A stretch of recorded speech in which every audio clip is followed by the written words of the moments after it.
ওটাই দাম একটু কত করে কেজি? টাইমে আরাম নিলে একদম 800 একদম 800 1 কিলোর মাঝে দাম 1 কিলোর মাঝে 800 সাড়ে আমরা টাকা দেয় না আমরা টাকা কোনটা চর্বি বেশি হবে, মাঝখানেরটা না মাঝখানে? এই পাশেরটা কতটা 2 কেজি হবে? 2.5 কেজি 2.5 কেজি 3 কেজির কাছাকাছি 2.5 কেজি 3 কেজির কাছাকাছি হবে। 2.5 কেজি 16 টাকায় মাছ কিনতে একা মানুষ লাভ আছে? কাটতে নেওয়া যায় তো 1 কেজি? কাটে নেওয়ার কোনো সুযোগ নেই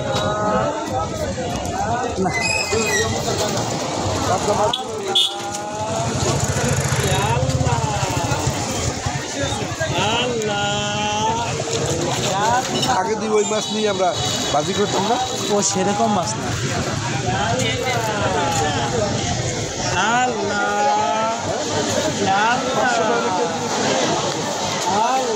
তাও তো 1500 টাকা যদি 3 কেজি।